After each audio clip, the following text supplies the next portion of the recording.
So, you've spent hundreds on freeze-dried food that lasts 25 years. You have a bug-out bag to get you through the collapse of society. But let me ask you this. What's your plan when the power goes out for 3 days next week? How are you going to cook all that fancy food when you have no electricity and no safe way to make a fire? Listen to find out. Hi, I'm the Urban Lady Prepper. I help single moms and solo women with practical emergency preparedness. But of course, all are welcome to become better prepared for whatever happens next. In a recent poll on my YouTube channel's page, which prepping mistake worries you most selected that you prepped for the wrong thing. Some seasoned preppers are obsessed with a particular SHTF event, and if you're a new prepper, you may have gotten sucked into their particular vortex and begun sinking all of your time, money, and energy into a 1 in a million catastrophe, while totally ignoring the 1 in 10 disruptions that are far more likely to mess up your life. Today, we're fixing that. We're going to stop fantasizing about the apocalypse and start building a practical preparedness strategy that actually works in the real world. You're ahead of the game if you realized that trying to predict which catastrophe is going to happen is probably a mistake. I call it the Hollywood disaster trap. It's our tendency to prepare for the scenarios we see in the movies: the asteroid impact, the global pandemic that turns everyone into rage monsters, the full-scale grid-down collapse. And let's be honest, it's exciting to think about. It feels important. We preppers banter popular scenarios like that all the time, and they're not out of the realm of possibility. Plus, it makes you feel like a character in a story getting ready for the ultimate test. But here's the cold, hard truth. You are statistically thousands of times more likely to face a long power outage from a storm than a total breakdown of civilization. You're far more likely to deal with a local flood that cuts off your neighborhood for a week than you are to need a fortified bunker to defend against hordes of marauders. The problem with falling for this trap is that it creates massive critical gaps in your preps. I've seen folks with $5,000 worth of firearms and ammo who don't have a simple water filter or a 3-day supply of canned soup. They have a state-of-the-art gas mask, but no extra blankets from when the heat gives out in a blizzard. They've prepared for a world without laws, but not for a Tuesday without power. The gear you need for a regional ice storm is completely different from what you'd want in a Mad Max scenario. By focusing only on the extreme, you leave yourself vulnerable to the 99% of crises you'll actually face. Plus, it's a huge waste of resources. The money you spend on a single high-end piece of apocalyptic gear could have funded your family's actual needs for a 2-week emergency. The time you spend wargaming the end of the world could be spent learning basic first aid, organizing your pantry, or just making a simple family communication plan. The Hollywood disaster trap gives you a false sense of security that will shatter the moment a real common disaster strikes. So if you're at the crossroads of what direction to go, you first need a mindset shift from apocalypse to practicality. The answer isn't to just throw out your preps and hope for the best. It's moving from Doomsday to Wednesday. It's about preparing for interruptions, not for the end of the world. The goal is to build a solid foundation of resilience that can handle the most common problems first, and then you can scale up from there. I made this exact mistake when I first started. I was drawn to the big dramatic scenarios, but after I lived through a few multi-day power outages and saw supply chain hiccups with my own eyes, I realized my priorities were completely backward. My fancy survival knife wasn't going to keep me warm. My bug-out bag was totally useless when the real problem was that the grocery store shelves were empty for a week. Real preparedness is about figuring out the most likely threats in your specific situation and then dealing with them one by one. It's about making your daily life less fragile.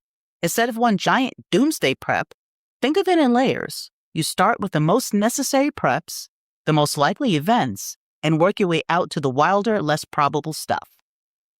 This approach isn't just more effective, it's a lot less overwhelming.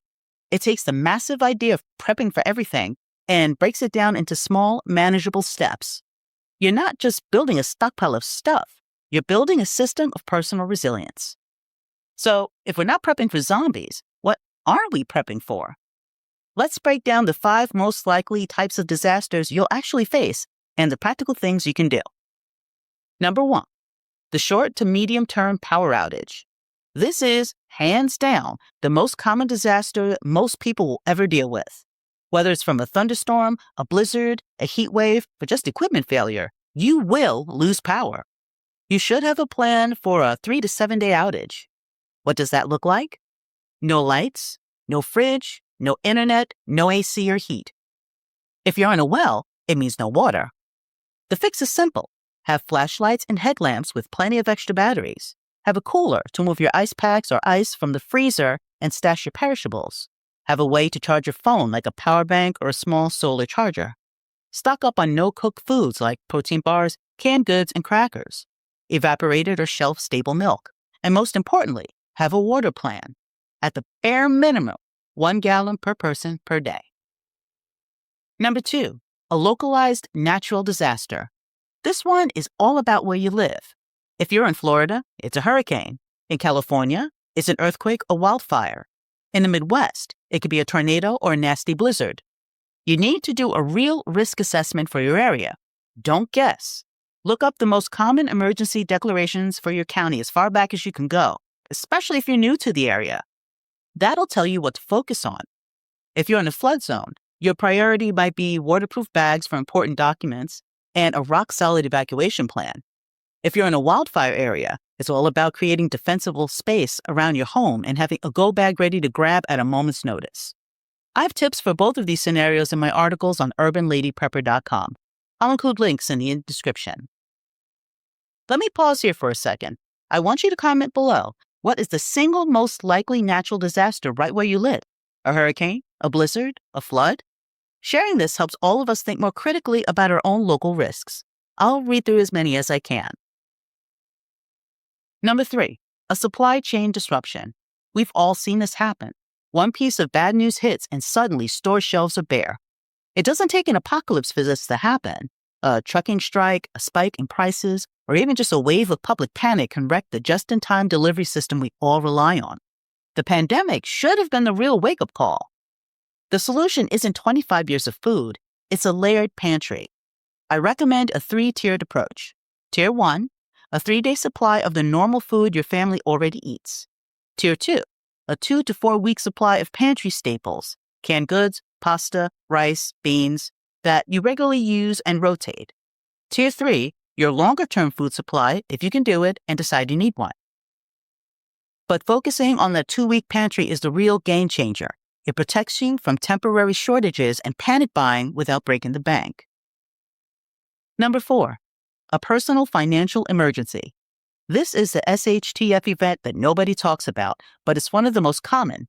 Losing your job, getting hit with a major medical bill, or needing a critical repair on your home or car can throw your life into chaos faster than any storm. Prepping for this means financial resilience. It means having an emergency fund with 3 to 6 months of living expenses saved up, which you can start with $10 to $20 a week. It'll build up faster than you think. It means getting out of debt. And this is where your practical preps pull double duty. Having a stocked pantry means your grocery bill plummets when you have no income, freeing up cash for your mortgage or rent. This is where prepping stops being a hobby and becomes a life strategy. Number 5, a medical emergency.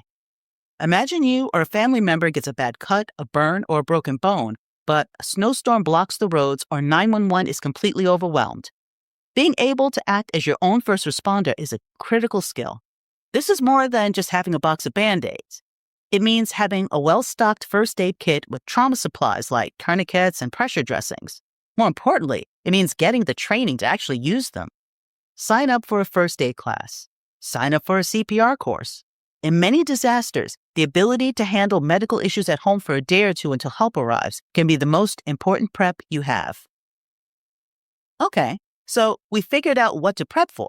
How do you actually start without getting completely overwhelmed?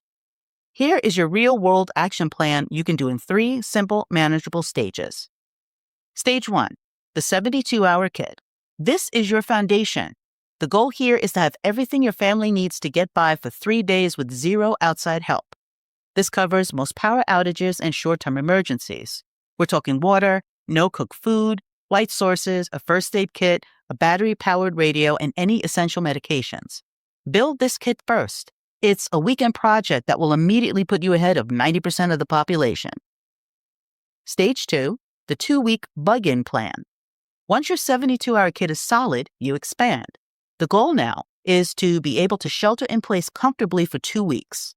This is where you build out your pantry with that 2 to 4 week supply of food. You secure a larger water supply or a trustworthy water filter, or maybe even a water bladder if you live in a small home or apartment. You figure out a safe off-grid way to cook, like a propane camp stove or a barbecue grill. Use safely outdoors, of course. You get extra blankets and warm clothes for a winter outage. This 2-week buffer will get you through the vast majority of regional disasters and supply chain scares. Stage 3, skills over gear. This is the final and most important stage. Once your basic needs are covered, shift your focus from buying more stuff to learning new skills. Learn how to use everything in your kit. Take that first aid course. Learn basic home repairs so you can fix a leaky pipe yourself. If you have a generator, learn how to maintain it and run it safely. A closet full of gear you don't know how to use is just a closet full of expensive junk. Skills are lightweight, they can't be taken from you, and they are what turn a pile of supplies into a real preparedness system. So, in conclusion, for years, the image of a prepper has been some paranoid guy in a bunker just waiting for the world to end. It's time to change that image. The biggest mistake you can make is preparing for a fantasy instead of for reality. So stop prepping for the end of the world and start prepping for the end of the week. By focusing on the likely events first, power outages, local disasters, supply disruptions, you build a foundation of resilience that is both practical and powerful. This approach is less stressful, it's more affordable, and will actually be there for you when you need it most. True preparedness isn't about being afraid of the future. It's about having the confidence and the tools to handle whatever comes your way. It's about taking back control and knowing that no matter what Thursday brings, you and your family are going to be okay. If this helped you shift your perspective, go ahead and hit those like and subscribe buttons. I'm all about practical, realistic preparedness here. Stay safe and start prepping for reality. Thanks for listening. Until next time, this is the Urban Lady Prepper signing off.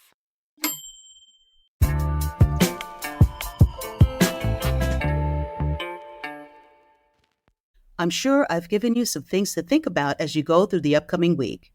Has this episode resonated with you? Let me know in the comments. Don't forget to click the link in the podcast description to get your free Essential Prepper checklist. While there, get one of my cool designs on a shirt, hat, mug, and more at my Redbubble store. Or you can always buy me a coffee or get a Jace case for your emergency medical needs. It helps support what I do, and I really appreciate it. Join me on the socials, especially on YouTube, where I'll be uploading videos for my blogs from urbanladyprepper.com.